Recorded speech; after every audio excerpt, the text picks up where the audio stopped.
Don't look now. The Houston Rockets, 7 in a row. Now this, I mean, it's incredible. I mean, it's just straight up, it's incredible. They were on a 15 or 16 game winning streak. I mean, sorry about losing streak. 15, 16 game losing streak.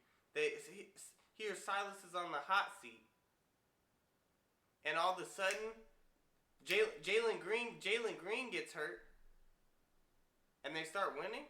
Kevin Porter goes down.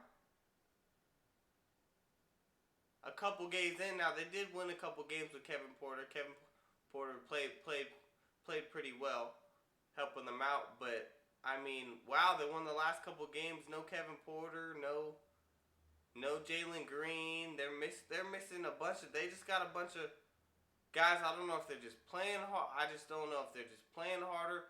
Mix of veterans, of course. Mix of veterans playing more minutes. You got DJ Augustine playing a little bit more. Know he has a pretty good chemistry with Sengun. Love to see Sengun, one of my favorite players from the Rockets. Sengun is super talented. Jayshawn Tate stepping up. Christian Wood sometimes being who Christian Wood probably should be this year. And sometimes not, but seen him. Daniel House has even had some moments. KJ Martin, I like seeing him getting minutes. He's usually giving a lot of energy, and he's even shot a couple threes and stuff this year. But wow, I mean, 15, 16 games, and it was just desolate. And they beat some good teams. It's not like these teams that they've all just beat were just some bums. Like, no, they beat Charlotte, they beat Chicago, they beat the Nets, they've beat who else have they beat? Did they OKC, I believe, is on this one. I know OKC's not great, but they beat they've been winning and I don't know if it's a formula. You know what I'm saying? Like, these people go down, and you think, oh, it's just gonna get worse. I mean, really, could it get worse? Probably not.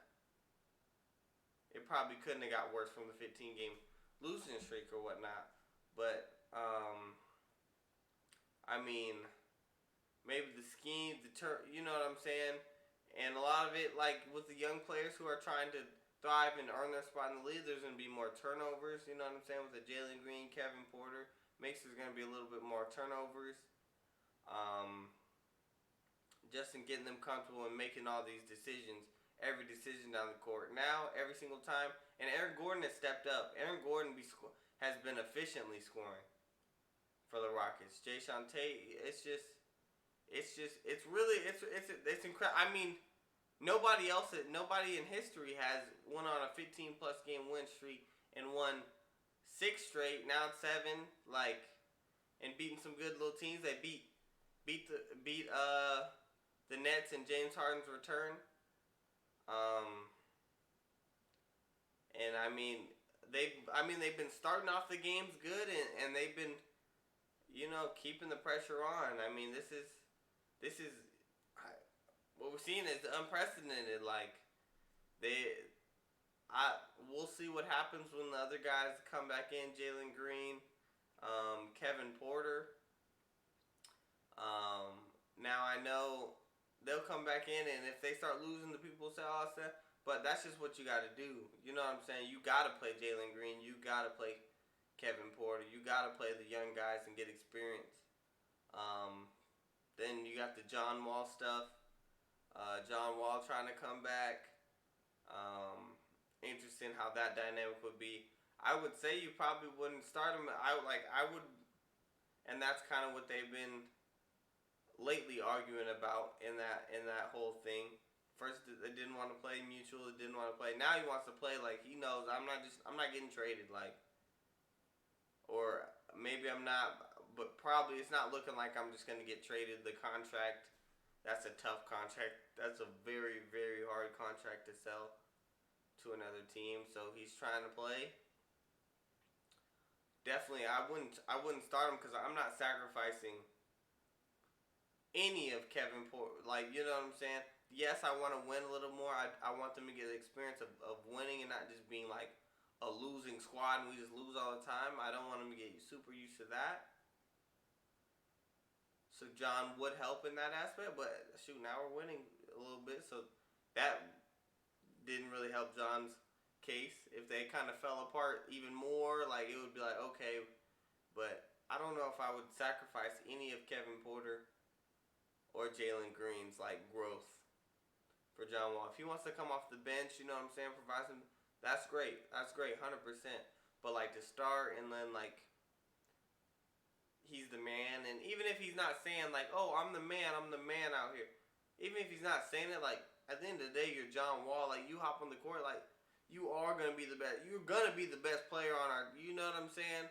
On the Rockets, like or you know one of them. You're gonna like just off the strength of that. So, and even on this little thing where they haven't had Kevin Porter or Jalen Green, I'm partially happy they didn't just bring him in because John Wall goes out there and puts up 20 and 10. Like now it's like, dang, you force even when they come back, like you're forced to play him. So I think John's still a decent player. Just the contract very hard to sell. We're in a full rebuild right now, so we'll see what agreement they get into.